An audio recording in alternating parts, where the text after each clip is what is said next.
हिंदी में प्रगतिशील काव्य की परंपरा। इसी के अंतर्गत आज हम आगे बढ़ेंगे कि छायावाद के उत्तर काल में राष्ट्रीय भावनाओं से उत्प्रेरित कविताएं लिखने की प्रेरणा लेकर जो कवि सामने आए उनमें माखनलाल चतुर्वेदी, बालकृष्ण शर्मा नवीन, रामधारी सिंह दिनकर, सुभद्रा कुमारी चौहान, सोहनलाल द्विवेदी आदि प्रमुख थे। उन्होंने ऐसी कविताएं लिखी जिसमें क्रांतिकारी भावनाओं का प्रभाव था और समाजवादी विचारों के प्रभाव में थी। पंत और निराला की कविताओं में परिवर्तन के संकेत मिलने लगे थे। पंत अब युगांत, युगवाणी और ग्राम्य के माध्यम से साम्यवादी प्रभाव में एक नए तरह के समाज बनाने का स्वप्न व्यक्त कर रहे थे। हालांकि उनकी कविताओं में सामान्य जन के प्रति सहानुभूति बौद्धिक ही अधिक थी, लेकिन उस समय इसका भी महत्व था। बच्चन, भगवती चरण वर्मा, दिनकर आदि की कविताओं में छायावाद की आध्यात्मिकता और रसात्मकता की बजाय लौकिक जीवन के प्रति गहरा लगाव व्यक्त हो रहा था। इस पार प्रिय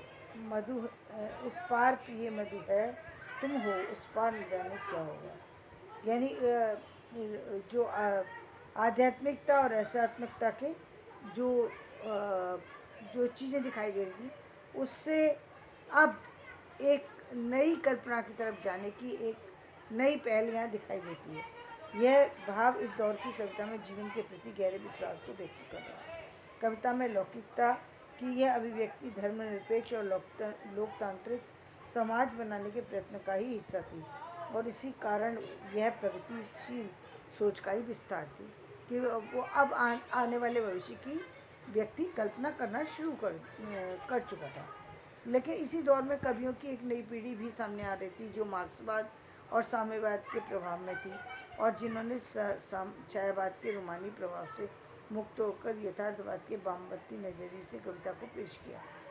तो एक तरफ और एक दूसरी तरफ जो मार्क्सवाद और साम्यवाद के दो पहलू जो कि सामने चल ही रहे थे, वो उनके अपनी एक नज़रिए को लिए हुए लोगों ने अपनी तरह से रचनाओं को पेश किया। इन कवियों में रांगे राघव, नरेंद्र शर्मा, रामेश्वर शुक्ल, अंचल, रामविलास शर्मा, शिव मंगल सिंह, सुमन, नागार्जुन शील, केदारनाथ अग्रवाल, मुक्तिबोध, त्रिलोचन शास्त्री, शंकर चैलेंज आदि प्रमुख थे। इन कवियों ने दूसरे विश्व युद्ध के दौरान फांसीवाद के विरुद्ध सोवियत संघ का खुलकर समर्थन किया। यहाँ तक कि सोहनलाल द्विवेदी जैसे कवियों ने रूस की लाल सेना का गुणगान करते हुए कहा कि तुम हारे तो जग हार गया, तुम जीते तो है विश्व शेष। यानी एक तरीके से जो सैनिक परंपरा चल रही थी, जिससे जो विजय गाथा लिखने की एक नई परंपरा जो रूस में डेवलप हो रही थी, उससे भी भारतीय कहीं ना कहीं प्रभावित थे और वो उनको लग रहा था कि यदि अपने देश को स्वतंत्र कराना है, अपने देश तो बहुत ज़रूरत है कि यहाँ भी सैनिकों की टोली तैयार हों और वो भी अपने देश के को स्वतंत्र कराने के लिए आप बढ़ चढ़ के हिस्सा लें। उसके अब भारतीय सेना एक तैयार हो जिसमें केवल भारतीय ही हों और भारतीयता के लिए भारत के लिए लड़ रहे हों। इस तरह की कविताओं के कारण उस समय प्रगतिशील काव्य आंदोलन पर अभारतीयता का, रूस के अंध गुणगान, साम्यवाद के प्रचार आदि का आरोप भी लगाया गया। कुछ लोगों ने इसको रूस के गुणगान का आरोप इसलिए लगाया क्योंकि वो उनकी रूस की सेना का गुणगान करने लगे थे क्योंकि उनको उसमें कहीं ना कहीं कुछ अलग नज़र आ रहा था समाज से हटकर। इससे पहले उन्होंने इस तरह की चीज़ें देखी नहीं थी, तो उनको कुछ अलग नज़र आ रहा था।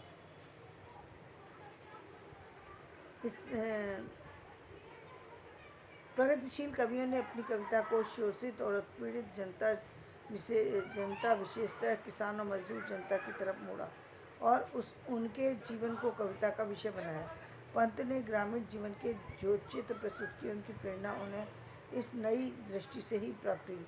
पंत ने लिखा, देख रहा हूँ आज विश्व को मैं ग्रामीण नयन से, मतलब आज मैं इस ग्रामीण नयन से, यानी इन गांव वालों की आंखों से अब मैं इस विश्व को देख रहा हूँ। अभी तक तो मैंने शहर वालों की आंखों से देखा था, तो वो एक अलग था, और एक गांव वालों की आंखों से जिसमें कि आधुनिकता के लिए एक तरीके की तड़प है, उस स्वतंत्रता के लिए छटपटाहट है, जहाँ की वो व्यक्ति खुद से अपनी लड़ाई लड़ना चाहता है, खुद से आगे बढ़ना चाहता है, आर्थिक रूप से सबल बनना चाहता है और सभी तरीके से वो आगे निकलना चाहता है, तो वो छटपटाहट में देख रहा हूँ। तो उसको उन्होंने व्यक्त करने की कोशिश की।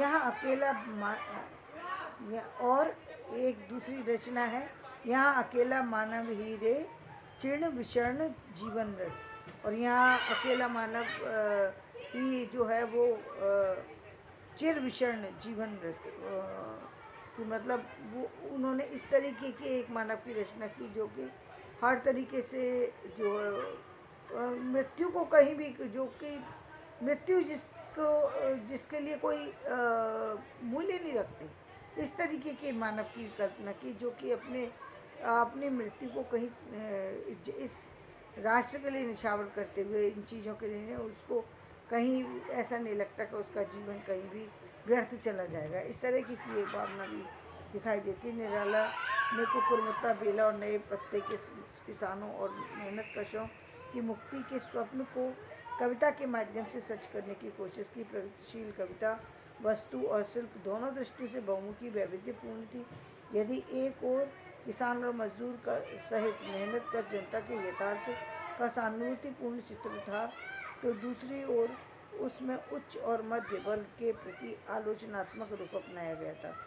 यदि इसमें फांसीवाद का विरोध और सोवियत संघ के प्रति समर्थन की अभिव्यक्ति हो रही थी, तो देशभक्ति की भावना की भी अभिव्यक्ति हो रही थी। इस संदर्भ में साम्राज्यवाद और उपनिवेशवाद के विरुद्ध जन संघर्षों की कविता के माध्यम से व्यक्त किया जा रहा था। प्रगतिशील कविता में समाज में व्याप्त रूढ़िवाद की तीखी आलोचना थी, तो सांप्रदायिकता और जातिवाद के जहर के खिलाफ उसमें तीखी बसरना का भाव था। प्रगतिवाद ने दृष्टि की मुक्ति को भी अपनी रचना का विषय बनाया, दलितों को भी। अपनी कविता में जीवन और जगत के प्रति गहरा लगाव व्यक्त होता है। प्रकृति जीवन और जगत से अलग नहीं है, इसलिए प्रकृति सौंदर्य का जैसा चित्रण हमें प्रगतिशील कवियों में मिलता है, वह भी दूसरी जगह नहीं मिल पाता। प्रगतिशील कवियों ने कविता के विषय वस्तु के महत्व को समझते हुए ये जान लिया था कि कविता सिर्फ जनता के प्रति गहरी प्रतिबद्धता और प्रगतिशील विषयों पर लिखी जाकर ही महान नहीं बनती। यदि कवि की प्रतिबद्धता सच्ची और गहरी है, तो वह अपनी बात को साहित्य के माध्यम से प्रभावशाली रूप में कहने के लिए कविता के उपकरणों का प्रयोग भी वैसी ही गहरी प्रतिबद्धता के साथ करेगा। वह अपनी बात कहने के लिए अब तक आजमाए गए काव्य उपकरणों का अनुकरण भी नहीं करेगा, बल्कि नए उपकरणों की खोज करेगा। नए उपकरण जैसे कि अंधेरे में रचना है गजानन माधव मुक्तिवर्ती, तो नए उपकरण है कि बिल्कुल एक नए तरीके से उन्होंने गद्य काव्य के माध्यम से और एक बिल्कुल ऐसे इंसान की स्थिति को व्यक्त किया है, यानी जो 28 से और 35 साल की उम्र में है, जो कि शिक्षा कहीं पूरी शिक्षा भी नहीं ले पाया, कुछ अधूरी है कुछ पूरी है, जिसके सपने कहीं टूटे हैं कहीं बिखरे हैं, कहीं वो आर्थिक विपन्नता को झेल रहा है, कहीं वो आने वाले भावी जो संघर्ष है उससे कहीं भयभीत है, और वो सारी जो स्थितियाँ हैं उसमें जो है वो व्यक्त करके दिखाई गई हैं। तो ये प्रगतिशील साहित्य की जो हम चीज़ देखते हैं, ये प्रगतिशील साहित्य में देखने में तो 50 में जा कर के ख़त्म हो जाता है, लेकिन प्रगतिशील साहित्य का अंत कभी नहीं होता। हाँ, उसको अंत हमने इसलिए मान लिया था, क्योंकि उस समय प्रयोगवाद का एक नया चलन चालू हो गया। वो प्रयोगवाद क्या था वो बाद में बताएंगे, लेकिन कल हम प्रगतिशील कविता की प्रमुख प्रवृत्तियाँ कौन कौन सी रहीं उसके बारे में चर्चा करेंगे। तो धन्यवाद। मेरा वीडियो पसंद आए तो इसे लाइक करें, शेयर करें, सब्सक्राइब करें।